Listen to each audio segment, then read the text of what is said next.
Chair now recognizes the gentleman from South Carolina, Mr. Fry, for 5 minutes. Thank you, Mr. Chairman.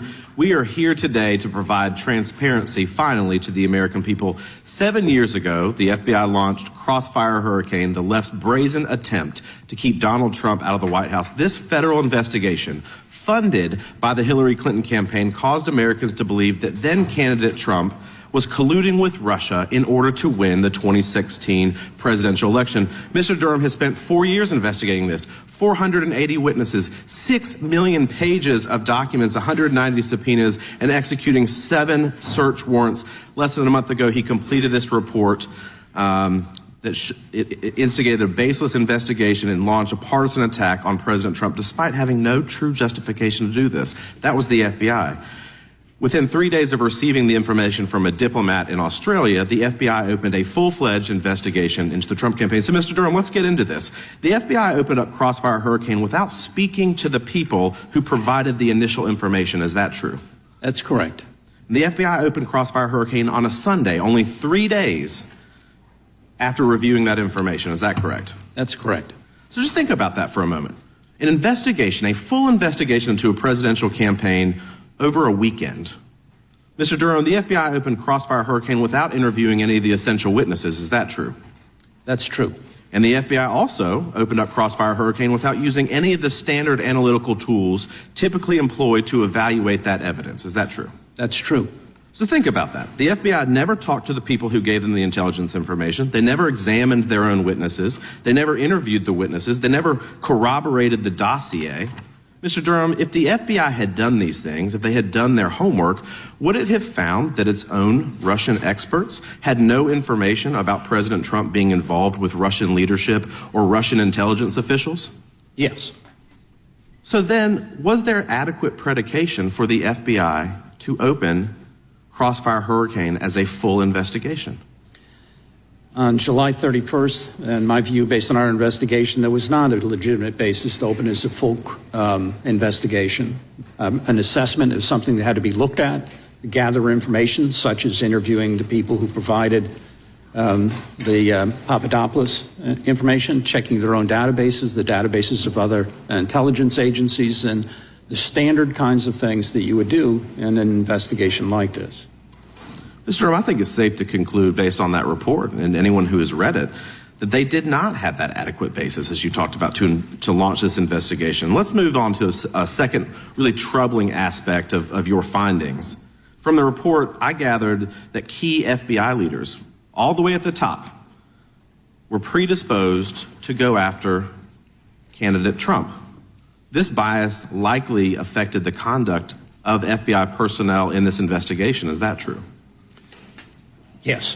Can you describe that for a moment? How did confirmation bias play into this?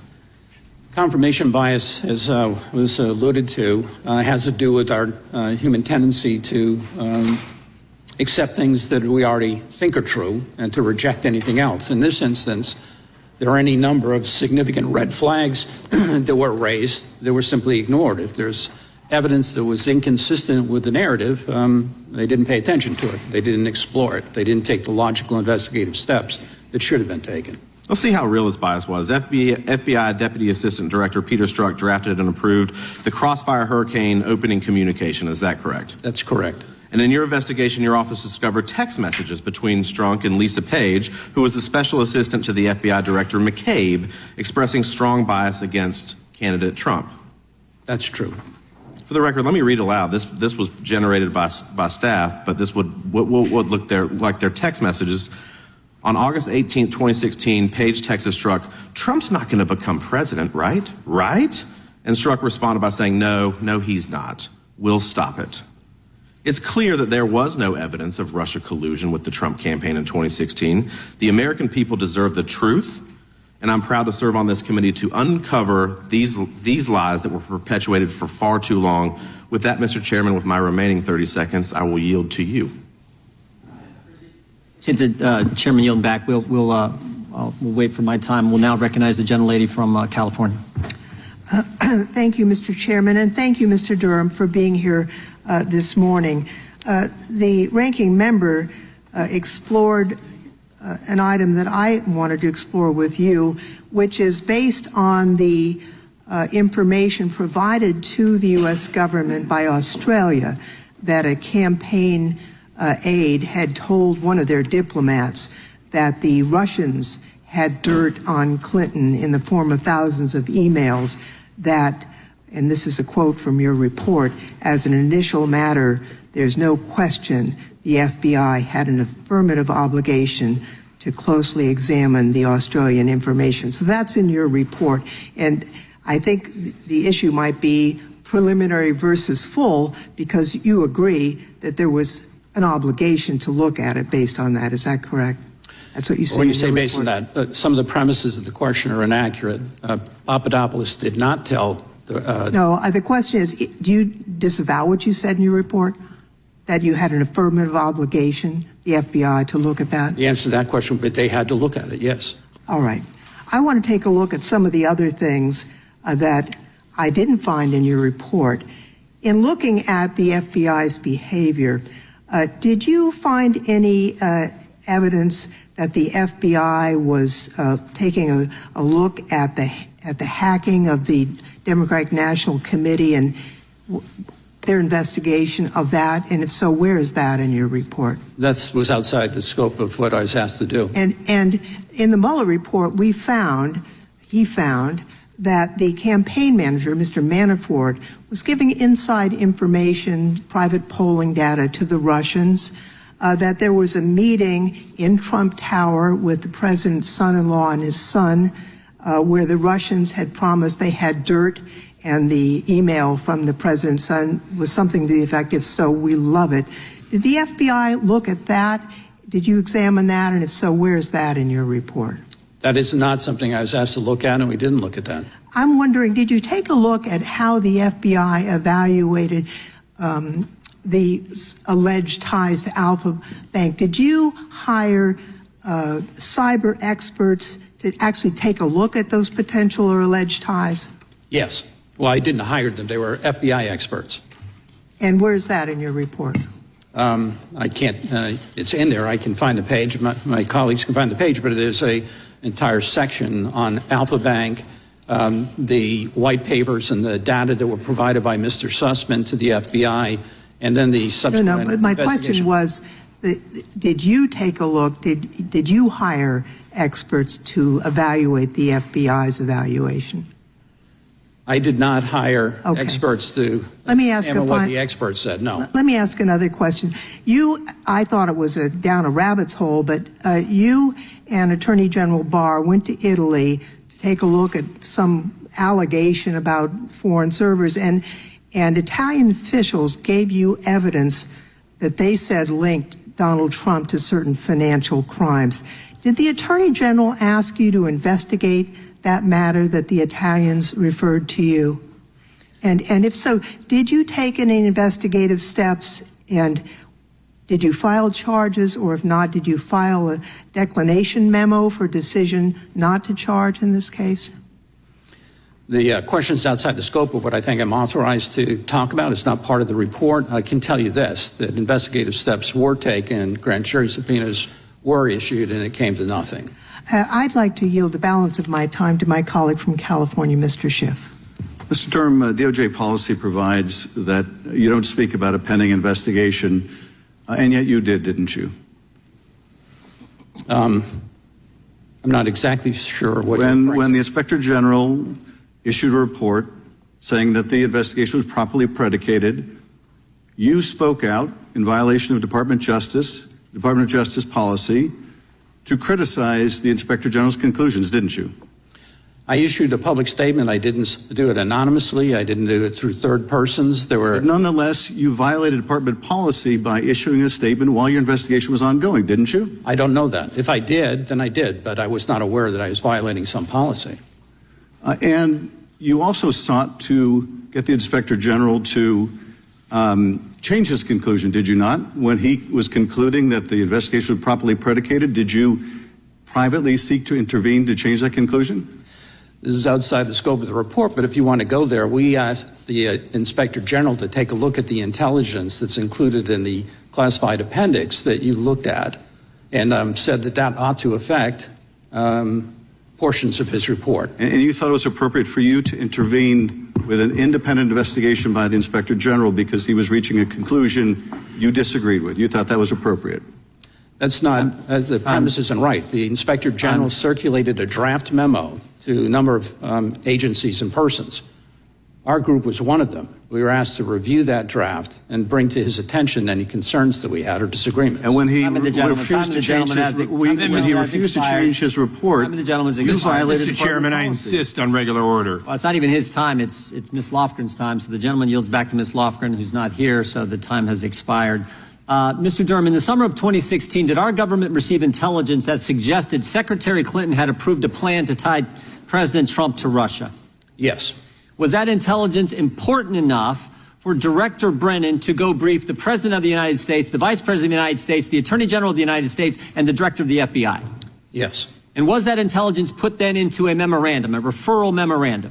Yes. And was that memorandum then given to Director Comey and Agent Strzok? That's who it was addressed to, yes. Did Director Comey share that memorandum with the FISA court? I'm sorry, can Did you? he share that memorandum with the FISA court? Did Director Comey do that? I'm not aware of that if he did. Did he share it with the lawyers preparing the FISA application? Not to my knowledge. Did he share it with the agents on the case, working the Crossfire Hurricane case? No. Didn't share it with the agents on the case. Can you tell the committee what happened when you took that referral memo and shared it with one of those agents, specifically Supervisory Special Agent Number 1? We interviewed the first supervisor of the Crossfire investigation, the operational person. We showed him the intelligence information. He indicated he had never seen it before. He immediately became emotional, got up and left the room with his lawyer, spent some time in the hallway, came back. He was ticked off, wasn't he? Yes. He was ticked off because this is something he should have had as an agent on the case. This is important information that the director of the FBI kept from the people doing the investigation. The information was kept from him. Who's Charles Dolan? Charles Dolan is a public relations person here in Washington, D.C. He had prior involvement, professional involvement with Russian government, representing Russian government interests. He was a person that was associated with Igor Danchenko. He was also buddies with the Clintons, wasn't he?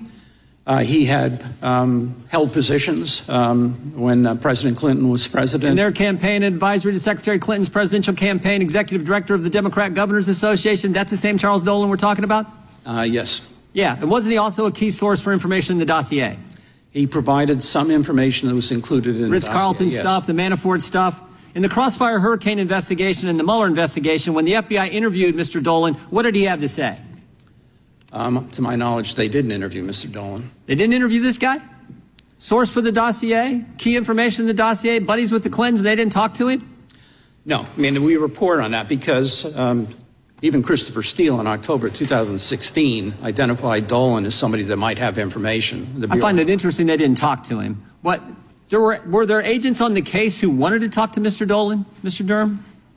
Yes. What happened to analyst number 1? She kept pushing to talk to Mr. Dolan. She was ultimately turned down. What happened to her the day that she was turned down and said, no, we're not talking to Dolan? What happened to her? At about the same time, she was assigned to a different project. They moved her. They said, we can't have this. We can't have that. We can't be looking into the Clintons' buddy, a key source for the dossier. They reassigned her. And then what did she do? She memorialized it. She entered a memo to the file because she said, at some point the Inspector General is going to want to know this information. I'm going to make sure it's recorded contemporaneously. She put it in the file. It's crazy. They didn't talk to the key source. They kept key intelligence from the investigators. This is how bad this investigation was. But here's the scary part. I don't think anything has changed. The day your report came out, 5 weeks ago, May 15th, you got a letter, Mr. Durham, addressed to you from the General Counsel at the FBI, Mr. Jason Jones, writes you this 6-page letter, and he says, not to worry, everything is fine. It's all been worked out at the FBI. He even says on page 2, he says, had the reforms implemented by current FBI leadership, summarized below, been in place in 2016, failures detailed in your report never would have happened, and he underlines it. Said this would never happen because of the reforms we implemented in 2019 and 2020. And then he says on page 4, one of the specific reforms, he says, FBI executive management has instructed investigations should be run out of the field and not from the headquarters. That statement is not true. 5 weeks ago, the FBI wrote you and said everything has changed when in fact it hasn't, and a statement in there is absolutely false, and we know it's false because 2 weeks ago today, we interviewed Stephen D'Antuono, former head of the Washington field office, Mr. Durham, and here's what he said in his transcript. Head of the Washington field office, when the Trump classified document investigation began, he said, that case was handled differently than I would have expected it to be, than any other cases handled. We learned a lot of stuff from Crossfire Hurricane, that headquarters should not work the investigation. It's supposed to be the field offices. My concern is that the Department of Justice was not following these principles. Nothing is, and that's the thing that scares me the most. Nothing has changed. Mr. Durham, I'm just finished with this. 60% of Americans now believe there's a double standard at the Justice Department. You know why they believe that? Because there is. That has got to change. And I don't think more training, more rules is going to do it. I think we have to fundamentally change the FISA process, and we have to use the appropriations process to limit how American tax dollars are spent at the Department of Justice. I yield back. Gentlelady from Texas is recognized, Ms. Jackson Lee. Good morning. Good morning. You value the independence of a special counsel, do you not? I do.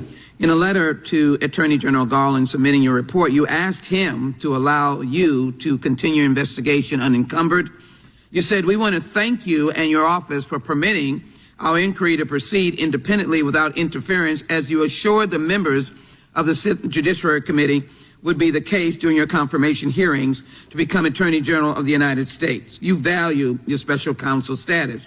So it is accurate that Attorney General Garland let you proceed on your case as you wish. Is that true? That's true.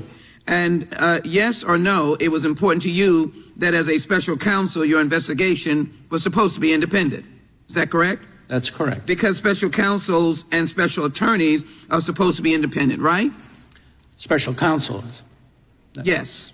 And independent, they're supposed to be independent. Is that correct? Special counsel is independent of the Attorney General's office. Thank you. Why is that the case in your view?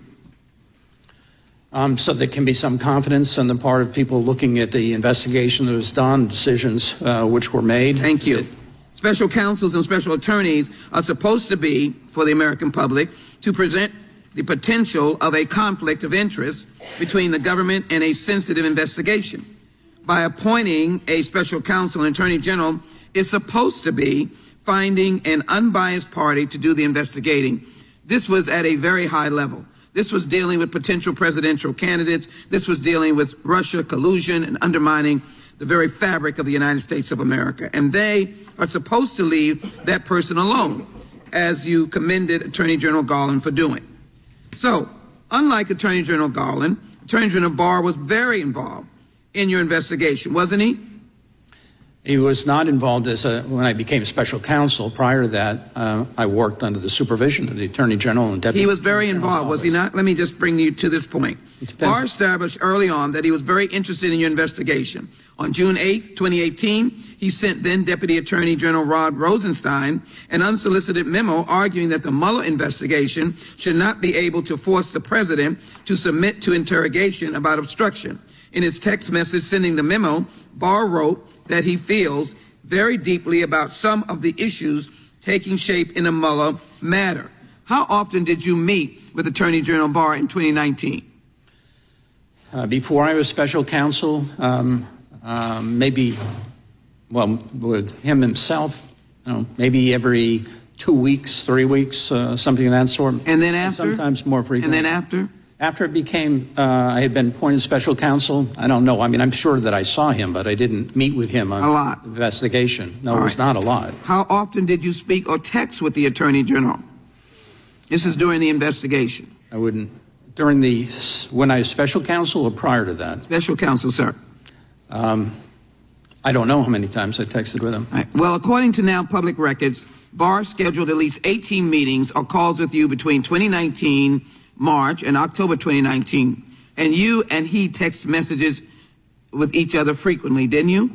Text messages. Yeah, I was appointed as special counsel in October. So before that, yeah, there were probably any number of text messages. After that, I don't know. Here are some examples. On August 31, 2019, he sent you a message that said, John strongly suggests that you, a lot of interesting things. On February 6, 2020, you text him, sir, just emerging from a skiff. Are you open to a call earlier this morning? On February 14, 2020, Barr texts you, call me when you get a chance. On March 19, 2020, Barr texts, can I call you later? And you responded, most certainly. On March 27, 2020, you sent him the best phone number for you, all during the time of being special counsel. And here's an interesting one. On September 24, 2019, the day that the Speaker Pelosi announced a formal impeachment inquiry into President Trump, Attorney General Barr texts you, call me ASAP, and later that day you text back. You have a minute for a quick call, Durham. What was the purpose of this call, Mr. Durham? Were you discussing the impeachment inquiry? I never had any conversation with Attorney General Barr about the impeachment inquiry. Mr. Durham, this is an awful lot of direct interactions with the Attorney General for imposed, supposedly independent counsel prosecutor. During these messages that sound to you like appropriate interactions, do they sound like appropriate interactions between an Attorney General and a prosecutor investigating the administration? Sure. Before I was appointed special counsel, I worked for the Attorney General of the United States. That's who But you subsequently became special counsel. I know that. Right. You subsequently became. Not only did you interact with the Attorney General frequently, you also regularly engaged with one of his top deputies, Seth Ducharme. What was your relationship with Mr. Ducharme? Seth Ducharme had been an assistant United States attorney in the Eastern District of New York. He works with one of my sons, we were friends, and he, at the time, was working in the Office of the Attorney General. It seems that rather than having an independent investigation, there was a lot of interaction between the Attorney General and the special prosecutor, which shows that generous with the time. the Attorney General was actively directing your work. The gentlelady yields back. I think this is amazing, Mr. Durham. You had 8 text messages with the Attorney General of the United States in 11 months time period. That's amazing. I can't believe that. Mr. Chairman, parliamentary inquiry. Whose time is that you were speaking on? That was that time that was yielded to me earlier that I yielded back, I think. That's a select Mr. Chairman, that is absolutely inappropriate. I was just pointing out something that I think is Mr. Chairman, that is not appropriate. And we will go to Mr. Klein for 5 minutes. The gentleman from Virginia, is recognized. Thank you. Mr. Durham, your report is not just sobering, as you stated. It's outrageous and deeply troubling. Can you confirm these several main points that it found? The FBI did not have an adequate basis on which to launch Crossfire Hurricane, correct? That's correct. The FBI failed to examine all available exculpatory evidence, correct? Correct. FBI leadership continued the investigation even when case agents were unable to verify the evidence, correct? That's correct. The FBI did not interview key witnesses in Crossfire Hurricane, correct? Correct. And individuals within the FBI abused their authority under the Foreign Intelligence Surveillance Act, correct? Correct. The FBI immediately opened Crossfire Hurricane as a full counterintelligence investigation. What other options could the FBI have taken rather than immediately opening such an investigation? Attorney General Edward Levy essentially created the guidelines in this area, these 3 divisions of assessments, preliminary, and then full, although they were different names at the time. That has evolved over time and become more particular. In this instance, the information that they had received from Papadopoulos about a suggestion of a suggestion, and not anything about emails, but just a suggestion of a suggestion, was sufficient and would have required the FBI to take a look at, well, what is this about? You open it as an assessment, and then you would analytically go try to collect intelligence that either supports or refutes or explains that information. That's the whole purpose of it. You assess it, and then you can move to a preliminary investigation. And if the evidence bears it out, then you go to a full investigation where you have all the tools available, including the most intrusive physical surveillance and electronic surveillance of U.S. citizens. And here they just immediately want to open it as a full investigation without ever having talked to the Australians or gathered other evidence. Right, so investigators relied on misstatements by the confidential human source, ignored exculpatory statements made by Papadopoulos in submitting the FISA application to surveil Carter Page, correct? That's correct. Is it true that an FBI employee fabricated this evidence?